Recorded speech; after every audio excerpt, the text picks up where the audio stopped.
Sharing and caring for one another is a theme that is quite common in the gospel passages. And indeed, if we take a look at all of the gospel values like humility, simplicity, generosity, love, we see that all of these imply to do something for the betterment of others. In other words, whatever we do, we must make sure that it contributes to the well-being of those around us. And it is only in this case that it becomes possible to build the kingdom of God. If we take a look in today's world, if people share, if people express love and concern for one another, we see that conflicts can be reduced.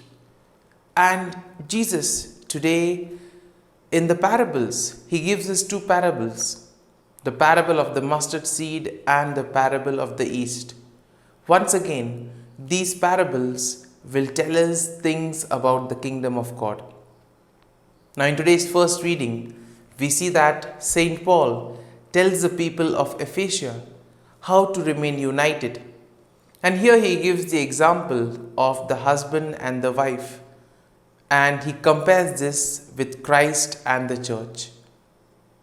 In today's gospel passage, these two parables of the mustard seed and of the yeast will tell us about certain things that are necessary in order to become part of the kingdom of God.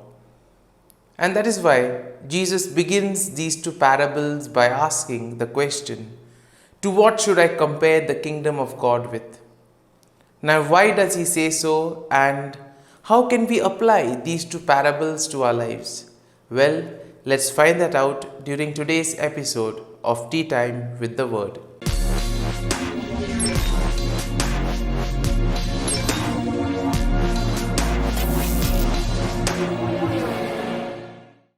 But before we can begin our reflection, let us take a look at the readings for Tuesday in the 30th week in Ordinary Time. Today's first reading is from the letter to the Ephesians, chapter 5, verses 21 to 33. And the Gospel is from the Gospel of Luke, chapter 13, verses 18 to 21. And we see that during the ministry of Jesus used a number of parables in order to explain things about the kingdom of God. Now we all know that Jesus was an excellent teacher. He was one who would make things simpler for the common man. Compare that to how the scribes, the Pharisees, and the teachers of the law went about. Well, we see that they were stuck with the law, and therefore they said, "It is written, hence you have to obey it." They never bothered to explain and tell the people why one should really do these things. Jesus, on the other hand, had a very simple approach. He tried to explain to the people why a certain thing is needed to be done. And once the people understood the significance, then they were able to do those things with all their heart and with all their soul. In other words, following virtues, following rules was not a burden, because Jesus would take a lot of trouble to explain things to the people. And one of the means by which he did this was through parables. Now, why parables? We see that Jesus would take something that was very much common in the lives of the people. Let's take, for example, today's parable. We have the parable of the mustard seed.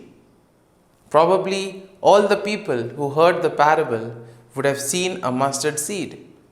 Similarly, those who were baking bread would have been used to yeast. And therefore we see that these were things that people had seen, people had touched. And therefore when he uses these things to speak about the kingdom of God, people can very easily relate with that. And therefore we see that in today's gospel passage, the parables are used to compare the kingdom of God. As we said earlier, one is the parable of the mustard seed. whereas the other parable is that of the East. Now you may ask, what is common between these two parables? Is it that have they taken these two parables and clubbed them together? No, we see that both these parables are indeed representations that they are earthly in nature, but they convey things about the kingdom. In other words, though they are earthly in nature, they have heavenly characteristics. And we see that Jesus makes use of simple, ordinary things in order to explain metaphysical realities. He uses simple, everyday objects to tell the people about the kingdom of God. And being one of the smaller seeds, we see that the mustard seed grows to bear rich fruits for the welfare of all living creatures. As the parable explains, the mustard seed grows to become a tree, which then becomes a shelter for all the birds and for the other animals. And here we see that even though the seed is small, it gives up, it provides for others. And this goes to show us that we need to be generous, just like the mustard seed. Even though we may have little, that little still can make a big difference in the world today. And that is why all of us have been given talents in various degrees. Whatever talent we have given, we must use it for the common good. This is the message of today's parable. And therefore we see that the walk towards fullness of life begins like the journey of the mustard seed. Small beginning, or as they say, taking hamster footsteps. And in this way, we see that every small step in a way contributes to something good, something great. Similarly, when we take a look at the parable of the yeast, we see that it is the yeast that changes the composition of the flour and it gives flavor. It changes its properties. And in this way, we too are called to make certain adjustments in our lives in order to make a difference in the lives of others. Through our good deeds, through our actions, we are called to help others develop and do something good for their well-being. And this is an invitation for all of us to embrace these two essential ingredients in life. Now, we see that we need Christ as yeast in order to become fully human. And therefore, just like yeast makes a difference in the lives of others, we too are called to share our talents, to share our gifts in order to make a difference in the lives of others. Now, today's first reading from the letter to the Ephesians will demonstrate to us how Paul will remind the people of Ephesia of their responsibility towards the kingdom of God. Now, through the analogy of the husband and the wife, the concept of responsibility is being carried forward.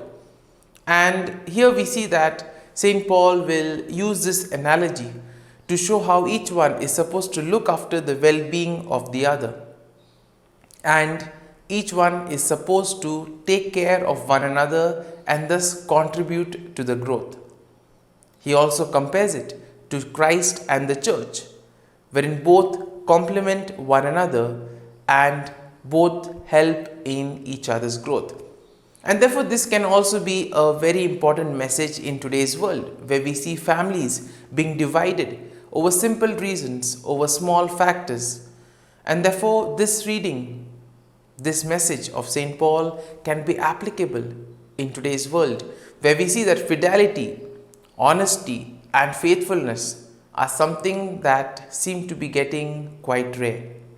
And therefore, as we reflect on today's readings, let us pray for the grace that we may use our gifts, our talents for the betterment of others, that whatever little we have, we may contribute in creating a better world, and we may make a difference in the lives of others by doing small good deeds along the way, and thus hoping that it would contribute towards creating a better society. Amen.